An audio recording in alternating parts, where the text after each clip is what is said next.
आज हम लोग सोशल साइंस यानी सामाजिक विज्ञान के 50 ऐसे महत्वपूर्ण प्रश्न को देखेंगे जो आपके परीक्षा के लिए बहुत ही ज़्यादा महत्वपूर्ण है और आपके परीक्षा में सीधे सीधे पूछे जाने वाला प्रश्न है। तो आप सभी स्टूडेंट के लिए यह वीडियो बहुत ही ज़्यादा महत्वपूर्ण होने वाला है, बहुत ही ज़्यादा इंटरेस्टिंग होने वाला है, क्योंकि इस वीडियो में हम आपको जितने सारे भी प्रश्न बताएंगे आपके लिए बहुत ही ज़्यादा महत्वपूर्ण है। तो आप सभी स्टूडेंट इस वीडियो को शुरू से लेकर के अंत तक देखिएगा, ध्यान से देखिएगा, कंसंट्रेट होकर के देखिएगा, ताकि एक एक प्रश्न का उत्तर आपको भली भांति यहीं पे याद हो जाए।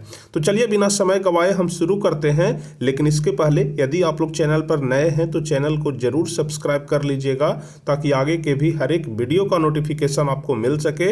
और साथ ही साथ आप लोग ध्यान रखिएगा, जैसे ही हम प्रश्न पढ़ेंगे इसका जवाब आपको नीचे कमेंट में बताते चलना है, ताकि आपको भी यह अंदाजा हो जाए कि कितने प्रश्न का सही जवाब हम दे पा रहे हैं, हमारी तैयारी अभी कैसी है। और लास्ट में जरूर बताइएगा कि कितने प्रश्न का सही जवाब आप लोग दे पाए हैं। 50 क्वेश्चन पूछेंगे, कम से कम कोशिश करना है कि 45 से ज्यादा का सही जवाब आप लोग जरूर दे दें। तो चलिए सबसे पहला नंबर क्वेश्चन बहुत ही ज्यादा आसान क्वेश्चन है, और जितने सारे भी क्वेश्चन होंगे महत्वपूर्ण होंगे, लेकिन बेसिक होंगे, यानी कि ज्यादा कोई हार्ड भी नहीं होगा, ज्यादा कोई लो भी नहीं होगा, यानी कि बीच बीच वाला क्वेश्चन होगा। आपको जरूर इसका आंसर देना है। चलिए पहला नंबर क्वेश्चन, भारत में वित्तीय वर्ष कब से कब तक होता है? बताइए पहला का सही जवाब क्या होगा? तो भारत में वित्तीय वर्ष कब से कब तक होता है? तो 1 अप्रैल से 31 मार्च तक होता है। पहला का सी नंबर ऑप्शन सही जवाब होगा। चलिए दूसरा नंबर क्वेश्चन है कि बृहद क्षेत्र में जल की उपस्थिति के कारण ही पृथ्वी को कहते हैं। बृहद क्षेत्र में जल की उपस्थिति के कारण पृथ्वी को क्या कहते हैं? तो पृथ्वी को नीला ग्रह कहते हैं। दूसरा का बी नंबर ऑप्शन सही जवाब होगा। चलिए तीसरा नंबर क्वेश्चन है कि सूचना का अधिकार अधिनियम कानून कब लागू हुआ? बताइए बहुत ही ज्यादा महत्वपूर्ण क्वेश्चन है। सूचना का अधिकार अधिनियम कब लागू हुआ था? तो आप सभी लोगों को पढ़ा चुके हैं, 2005 ईस्वी में लागू हुआ था। तीसरा का बी नंबर ऑप्शन सही जवाब होगा। चलिए चौथा नंबर क्वेश्चन, वर्तमान में नेपाल की शासन प्रणाली क्या है? वर्तमान में नेपाल की शासन प्रणाली क्या है? तो चौथा का सही जवाब होगा, वर्तमान में नेपाल की शासन प्रणाली लोकतंत्र है। चौथा का ए नंबर ऑप्शन सही जवाब होगा। चलिए पांचवा नंबर क्वेश्चन कह रहा है कि राजनीतिक दलों की मान्यता और उसका चिन्ह किसके द्वारा प्रदान किया जाता है? जितने सारे भी राजनीतिक दल होते हैं उनकी मान्यता और उनका पहचान चिन्ह जो होता है वह किसके द्वारा प्रदान किया जाता है? तो निर्वाचन आयोग यानी कि इलेक्शन कमीशन के द्वारा प्रदान किया जाता है। तो पांचवा का सी नंबर ऑप्शन सही जवाब होगा। चलिए छठा नंबर क्वेश्चन कह रहा है कि टीपू सुल्तान कहाँ के शासक थे? बताइए छठा का सही जवाब क्या होगा? टीपू सुल्तान कहाँ के शासक थे? तो छठा का सही जवाब होगा ए नंबर ऑप्शन मैसूर के शासक थे। 6 का ए नंबर ऑप्शन सही जवाब होगा। चलिए सातवां नंबर क्वेश्चन कह रहा है कि जलियांवाला बाग हत्याकांड कब हुआ? सातवां नंबर क्वेश्चन, जलियांवाला बाग हत्याकांड कब हुआ? तो सातवां का सही जवाब होगा 13 अप्रैल 1919 ईस्वी को, यानी सातवां का ए नंबर ऑप्शन सही जवाब होगा। चलिए आठवां नंबर क्वेश्चन, फटाफट से आप लोग जवाब बताते चलिए, किसी प्रकार का कोई एक्स्ट्रा बातचीत नहीं करना है, आपको सिर्फ इसका जवाब बताना है और बिल्कुल कोशिश करना है कि जितना जल्दी से जल्दी हो सके इसका जवाब आप लोग दे पाएं, ताकि आप लोगों को अच्छा प्रैक्टिस हो जाए।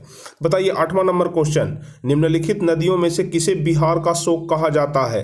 तो आप सभी लोग जानते हैं कि कोसी नदी को बिहार का शोक कहते हैं। आठवां का सी नंबर ऑप्शन सही जवाब होगा।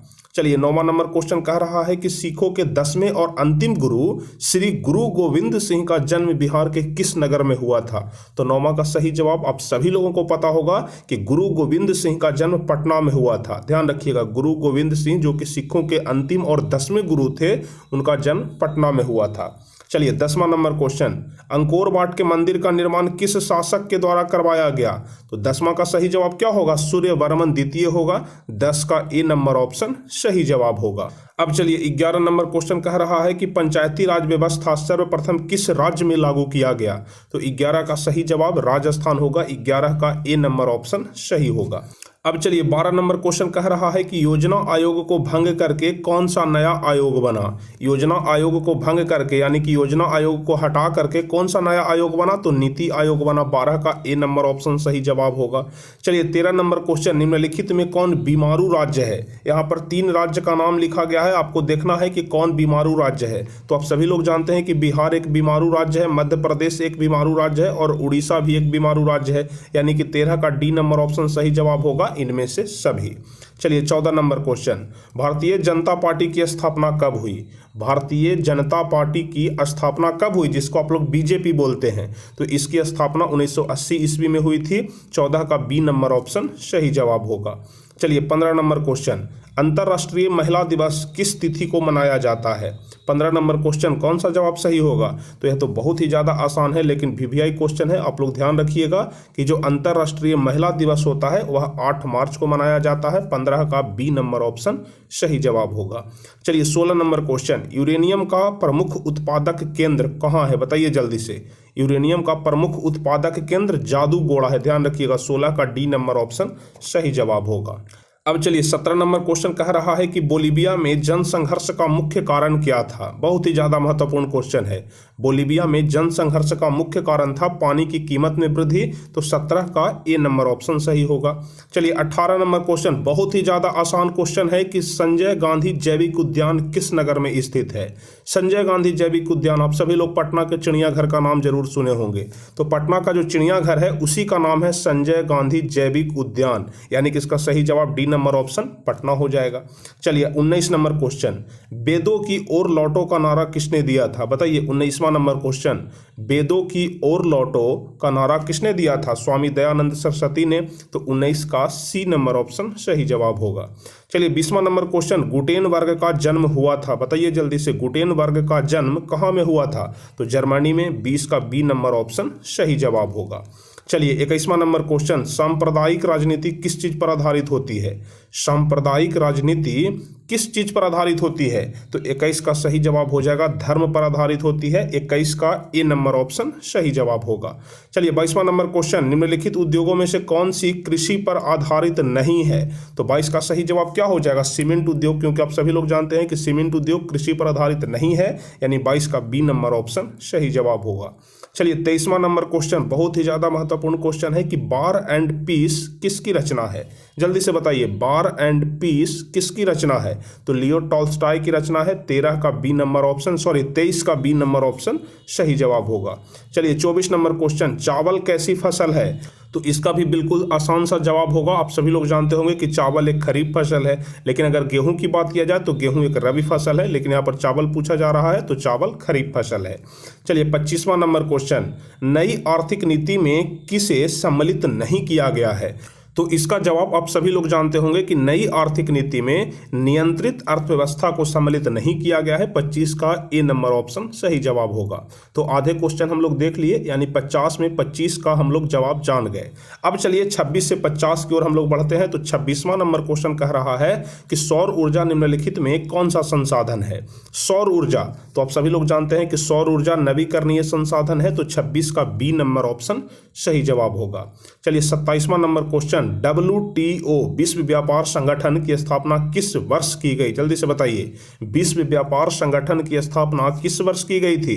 तो 1995 ईस्वी में। 27 का ए नंबर ऑप्शन सही जवाब होगा।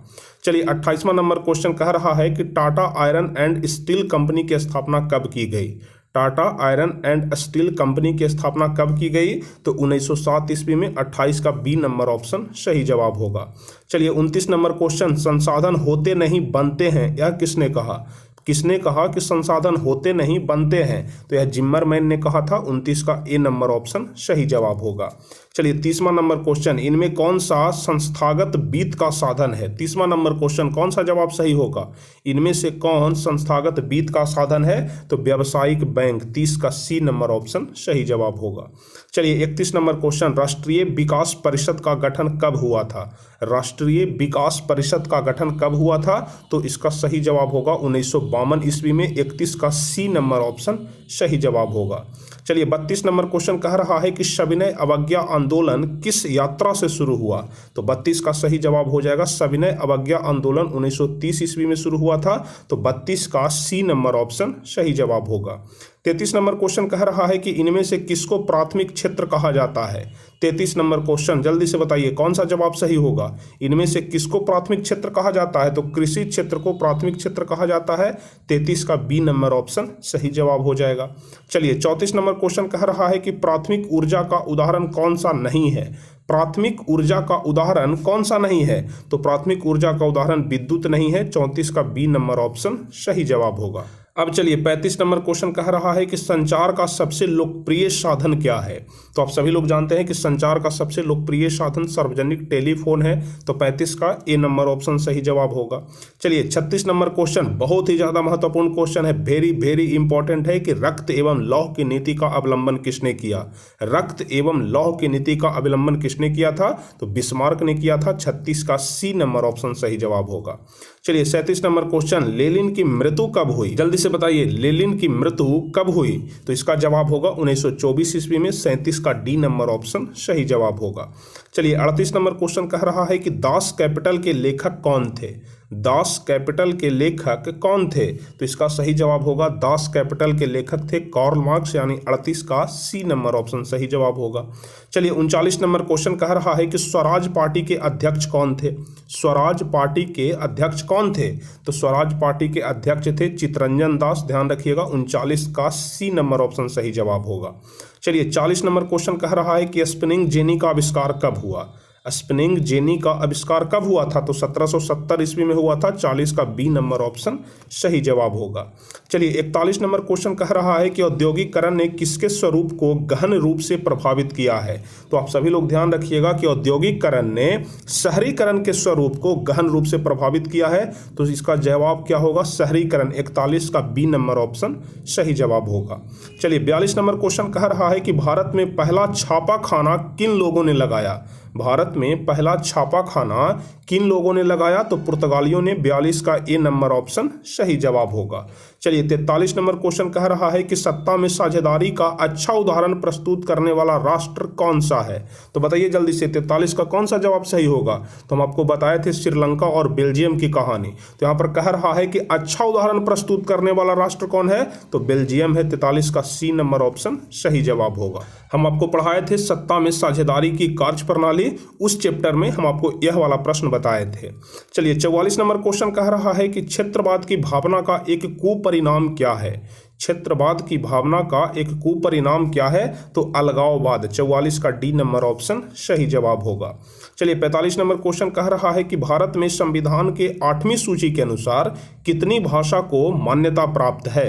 जल्दी से बताइए भारत में संविधान के 8वीं सूची के अनुसार कितनी भाषा को मान्यता प्राप्त है, तो 16 भाषा को, ध्यान रखिएगा। 45 का ए नंबर ऑप्शन सही जवाब होगा।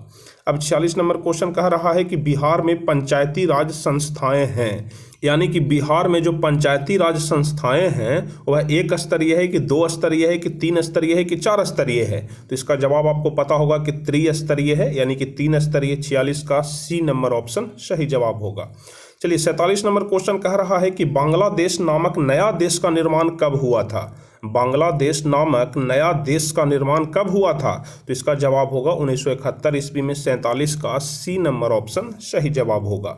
चलिए 48 नंबर क्वेश्चन कह रहा है कि 15वीं लोकसभा चुनाव से पूर्व लोकसभा में महिलाओं की भागीदारी कितनी थी, तो 48 का सही जवाब हो जाएगा 10%। 48 का ए नंबर ऑप्शन सही जवाब होगा। चलिए 49 नंबर क्वेश्चन कह रहा है, जो कि बहुत ही ज़्यादा महत्वपूर्ण प्रश्न है, कि सूचना का अधिकार आंदोलन की शुरुआत कहाँ से हुई। सूचना का अधिकार आंदोलन, जिसे बिहार में आजकल सूचना का अधिकार कहते हैं, तो सूचना का अधिकार की शुरुआत कहाँ से हुई थी, तो राजस्थान से। ध्यान रखिएगा 49 का ए नंबर ऑप्शन सही जवाब हो जाएगा। अब हम लोग सबसे अंतिम प्रश्न देखेंगे, जो कि बहुत ही ज़्यादा महत्वपूर्ण है, कि किस क्षेत्र को द्वितीयक क्षेत्र कहा जाता है। हम आपको प्राथमिक क्षेत्र, द्वितीयक क्षेत्र और तृतीयक क्षेत्र के बारे में पढ़ाए थे। तो प्राथमिक क्षेत्र में हम आपको बताए थे कि कृषि क्षेत्र होता है, और द्वितीयक क्षेत्र में उद्योग क्षेत्र होता है, और तृतीयक में सेवा क्षेत्र होता है। तो यहाँ पर द्वितीयक पूछा जा रहा है तो उद्योग क्षेत्र हो जाएगा। तो 50 का सी नंबर ऑप्शन सही जवाब होगा। तो आज के इस वीडियो में हम आपको 50 महत्वपूर्ण ऑब्जेक्टिव क्वेश्चन बताए सामाजिक विज्ञान का, जो कि आपके बोर्ड परीक्षा के लिए बहुत बहुत ज्यादा महत्वपूर्ण है। इसमें से बहुत सारे क्वेश्चन होंगे जो आपके बोर्ड परीक्षा में सीधे सीधे पूछे जाएंगे, इसलिए हर एक क्वेश्चन को आप लोग बिल्कुल अच्छे तरीके से याद कर लीजिएगा। और यदि आपको यह वीडियो अच्छा लगा हो, इस वीडियो से थोड़ा भी कुछ मदद मिला हो, थोड़ा कुछ भी सीखने के लिए मिला हो, तो इस वीडियो को लाइक जरूर करिएगा, अपने दोस्तों के बीच शेयर भी करिएगा, और जो भी स्टूडेंट चैनल पर नए हैं तो चैनल को जरूर सब्सक्राइब कर लीजिएगा, ताकि आगे के भी हर एक वीडियो का नोटिफिकेशन आपको मिल सके। तो चलिए फिर मिलते हैं अगले क्लास में, तब तक के लिए जय हिंद, धन्यवाद।